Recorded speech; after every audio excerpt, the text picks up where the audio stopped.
Welcome to Life Stories, where real emotions, family struggles, and heartfelt transformations come to life. Today's story is about love, rejection, and the painful realization that family isn't always as perfect as it seems.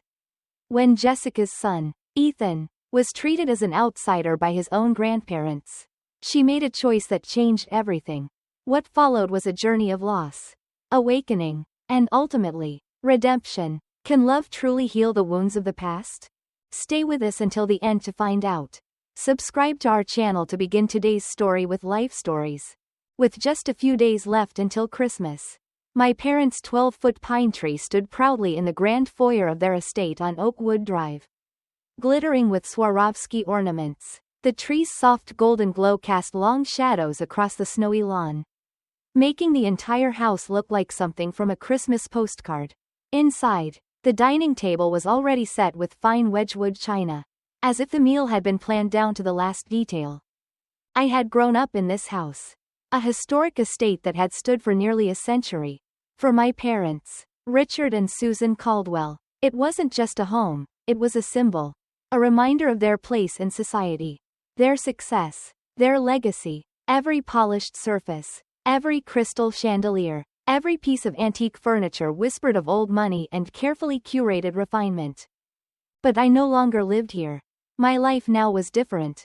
Modest, yes, but warm. I had built a home with my husband, David, and our 6-year-old son, Ethan, in a quiet residential neighborhood about 15 minutes away. David wasn't a wealthy man. He worked as a middle manager in an IT company, earning around $70,000 a year. But he was a good husband, a devoted father, and our home, though smaller, was filled with love. Ethan was the light of our lives, a bright, curious child with a heart so open it sometimes made mine ache. He was the kind of boy who would share his favorite toys without hesitation, who would give away his last piece of candy if he thought it would make someone smile. He was kind, honest, and full of life. But lately, something had changed. "Mom, do I have to go to Grandma's house?" His voice had been small, uncertain, and it had stopped me in my tracks. He had always loved visiting my parents' house. When he was younger, he would run excitedly through their halls, marveling at the vastness of it all. But now, there was hesitation, a quiet fear that made my heart clench. I had known, of course, that my parents treated him differently from my sister's children. My sister Emily was married to a successful cardiac surgeon, my sister Rachel a high-powered lawyer, and my brother Andrew was a university professor. Their children were showered with expensive gifts, praised endlessly at social events.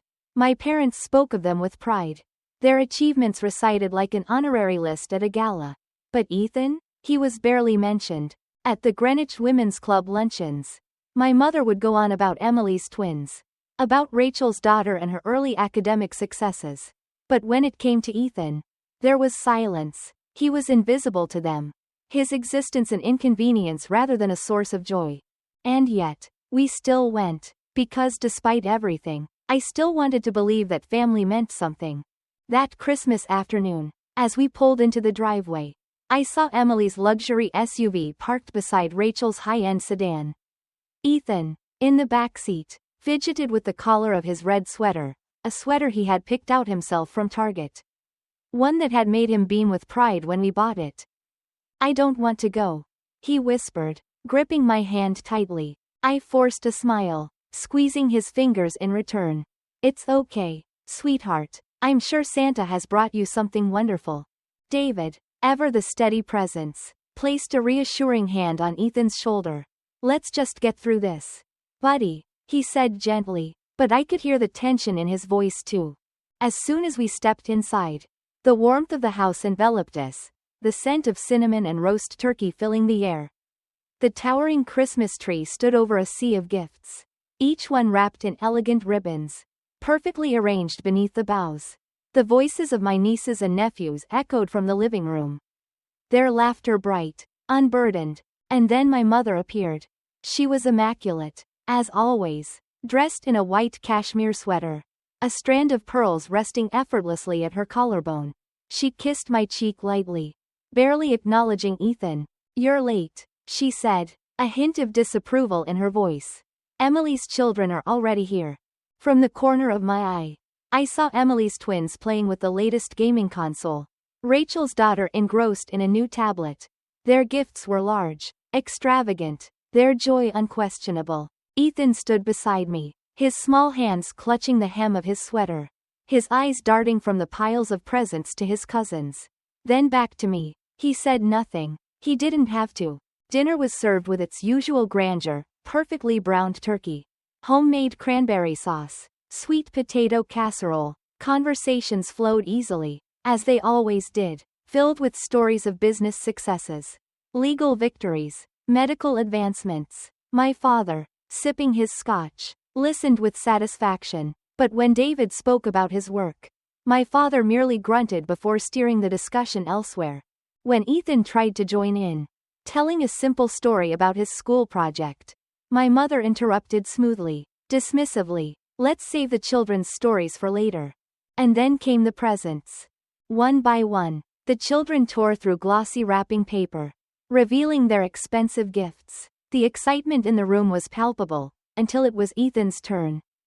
My mother handed him a small box. Her smile cold, unreadable. Ethan took it carefully, unwrapping it with delicate fingers. I held my breath. And then he opened it. It was empty. A silence settled over the room. Heavy, suffocating. He doesn't need anything, my mother said lightly, as if it were a joke. As if it were nothing at all. Ethan's hands trembled, his eyes wide with confusion. And then, large tears rolled down his cheeks. Silent but full of a pain too big for a 6-year-old to carry. I felt the blood drain from my face. I stared at my mother. But I said nothing. There were no words that could fix this. Without hesitation, I stood, gathering Ethan into my arms. David followed, wordless, his jaw tight. As we walked out, I glanced once more at the family photographs lining the walls, smiling faces frozen in time. A picture of happiness that now felt like a lie. Outside, the snow fell softly, blanketing the world in quiet. In the back seat, Ethan wiped his tears with the sleeve of his sweater. Hey, buddy, David said softly, keeping his eyes on the road. Mom and Dad love you very much. That will never change. And as I watched the grand estate shrink in the rearview mirror, I made a silent promise to myself. This was the last time. I would protect my son. No matter what. That night, long after we had put Ethan to bed, I sat by his side, watching his small chest rise and fall with each breath. He had cried himself to sleep, his tiny fingers still clutching the fabric of his red sweater. My heart ached in a way I hadn't known was possible. How could my own parents, his grandparents, be so cruel? I had always known they treated him differently. But this was beyond mere favoritism. This was deliberate, calculated, and worst of all, it had broken something inside my son that I wasn't sure could be repaired. I reached for my phone, my hands shaking as I opened the family group chat. I hesitated for a long moment. But before I could type anything, I saw the messages already flooding in. What happened tonight is absolutely unacceptable. That was Emily, my eldest sister. She was always calm, always composed, but I could see the fury even in her typed words. Our parents' actions constitute clear emotional abuse. Rachel added, as a lawyer, I cannot overlook this. Even Andrew, the quietest among us, the one who always tried to smooth things over, had written something uncharacteristically sharp. I would never treat even my students this way. For the first time in my life, I wasn't alone in my anger. But then came the response from my parents. Jessica's choices led to these results. My mother had written, "This is what happens when you marry someone with such limited education." I stared at the screen, my breath catching in my throat. Limited education. David, that's all he had ever been to them. Not a husband, not a father, just a man who wasn't good enough. A sharp, cold rage settled in my chest. By morning, we had made a decision. We met at Rachel's law office, a sleek high-rise in Manhattan, far from the old-world charm of Oakwood Drive. Outside, the city hummed with life. But inside, there was only the quiet, unspoken agreement that this had gone too far. Rachel, Ever the lawyer, started first. From a legal perspective, discriminatory treatment of grandchildren by their grandparents isn't something easily enforceable, she explained, flipping open her laptop. But there are other ways to hold them accountable. Emily nodded. They depend on us more than they realize.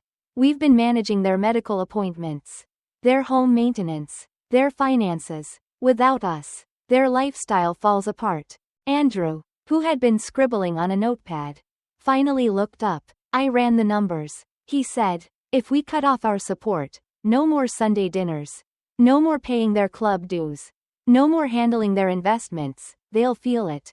Quickly, a silence fell over the room. And then, Rachel leaned forward, her eyes cold and determined. Let's do it. And just like that, everything began to change. The fallout was immediate. By the time the week was over, we had pulled every thread that had been holding our parents' privileged world together. Emily informed Greenwich Medical Center that we would no longer be handling their transportation to appointments. Rachel called the estate management company and cancelled the standing home maintenance contract. Andrew had a long conversation with their financial advisor, formally removing himself from the management of their investments. And just like that, the illusion crumbled. It didn't take long before the first cracks appeared. Mother called me 3 days after Christmas. Her voice carefully controlled, though I could hear the tension beneath it. Jessica, the roof has started leaking. The maintenance company says we no longer have a contract with them. I remained silent. A pause. Then, a quieter voice. Was this your doing? I took a breath, steadying myself. Yes. A stunned silence. Why? I closed my eyes. Because you need to understand what it feels like to be treated as an afterthought. I could hear her inhale sharply, as though I had slapped her. This is your family, Jessica. You don't just abandon family. I let out a bitter laugh. That's funny, Mom, because you abandoned Ethan the moment he was born. She didn't respond, and I didn't give her a chance to. I hung up. It didn't stop there. By New Year's Eve, the whispers had begun. The Oakwood Country Club was suddenly less welcoming when my parents' membership dues went unpaid. Friends from the Greenwich Women's Club began distancing themselves, wary of the growing scandal surrounding the Caldwells. The First Presbyterian Church, where my parents had once been pillars of the community, quietly removed them from their coveted charity committees. The mighty Caldwells were falling, and the world was watching. Meanwhile, Ethan was healing. The change in him was gradual but undeniable. At first, he still hesitated, still asked in soft whispers if he had done something wrong. But as the days passed, as he spent time with his cousins, who loved him freely, without condition, he started to laugh more, play more, sleep more soundly. One evening, as David tossed a baseball to him in the backyard, I saw something I hadn't seen in weeks. Joy. Real, unguarded joy. And in that moment, I knew we had done the right thing. Still, there was an ache deep in my chest. A part of me that couldn't shake the weight of it all. Because despite everything, they were still my parents. I had spent my whole life seeking their approval, their love, and I had never realized, until now, how conditional it had always been. I stood by the window that night, watching the snow fall, wondering if they had truly learned anything, if they even cared. It wasn't until 2 weeks later, when I opened my front door to find my parents standing there, that I had my answer. 3 months had passed since that fateful Christmas. My parents' house on Oakwood Drive no longer carried the same grandeur. Their country club membership had lapsed. The once impeccable rose garden was now tended by their own hands. And the house, though still elegant, bore the quiet signs of a life no longer driven by excess. But something else had changed. Something deeper. Gone was the cold detachment in my mother's voice when she spoke to Ethan. Now, she listened when he spoke. Truly listened, without cutting him off or dismissing his stories. My father, once too proud to acknowledge his mistakes, now stood on the sidelines of Ethan's baseball games, cheering him on. The change was slow, imperfect, but it was real. One afternoon, as we sat together in my home, Ethan proudly held up a drawing he had made at school, a picture of our family. My mother's eyes glistened as she took it in, her fingers lightly tracing the crayon lines. May I hang this in my room? She asked softly. Ethan beamed. Of course, Grandma. And in that moment, I knew, we were no longer the same family we had been before. The scars of the past were still there. But we had chosen to move forward. Not for appearances, not for pride, but for love. True family isn't defined by wealth, by social status, or by the expectations of others. It's defined by love, by acceptance, by the quiet moments of genuine connection. And this time, we were finally getting it right. Subscribe to our channel to follow more heartfelt life stories.